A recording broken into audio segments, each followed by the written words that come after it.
Yani içeride olan hükümlü ve tutukluların akrabalarından, yakın birinci derece akrabalarından biri eğer iyileşmesi mümkün olmayan bir hastalığa yakalanmışsa veya ağır bir hastalık geçiriyorsa bu konuyla ilgili tutuklu ve hükümlerin bunlarla görüşebilmeleri yönünde bir yasal düzenlemeye gidildi. Gerçekten insani bir yasal düzenlemedir ve bu yasal düzenlemeyi yapmış olmalarından dolayı da ben kendilerine teşekkür ediyorum.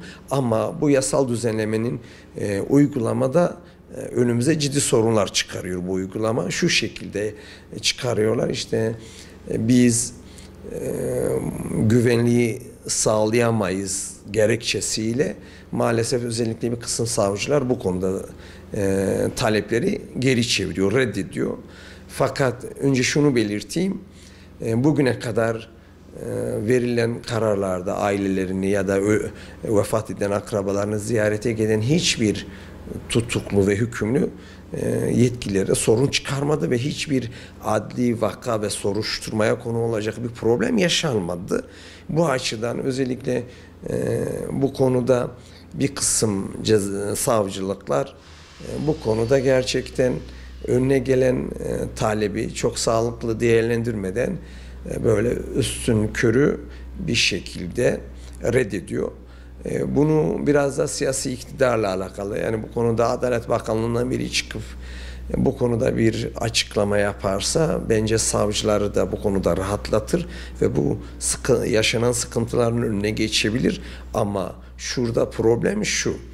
Tabii bir kısım emniyet müdürlükleri de konuda sorun çıkarıyor ama yasal düzenleme şu diyor ki savcı hastanın olduğu ya da taziyenin olduğu ilgili yerdeki ilgili emniyet teşkilatına yazı yazar. Der ki siz bunların güvenliğini sağlayabilir misiniz, sağlayamaz mısınız?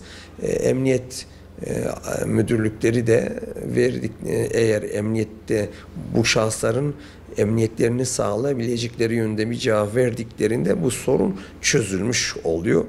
Ben gördüğüm kadarıyla emniyet daha insaflı davranıyor. Kimi zaman rapor yazıyor, olumlu yazıyor ama savcılıklar bu konuda nedense ya bilgi yetersizliğidir ya da pratik yetersizliğidir ya da gerçekten yani kasıt olduğundan dolayı izin vermiyorlar. Bu konuda gerçekten insani olarak da olaya bakıldığında düşünün 20 yıldır annenizi görmemişsiniz, babanızı görmemişsiniz ya da kardeşinizi görmemişsiniz ya da daha doğrusu rahat bir ortamda görmemişsinizdir ve işte ölüme çok yakındır. Bunu görüşmeleri ya da en azından konuşamıyorsa bile görmesi muhakkak insani açıdan bir gerekliliktir ve yetkililerin bu konuda duyarlı davranmaları gerektiği görüşündeyim.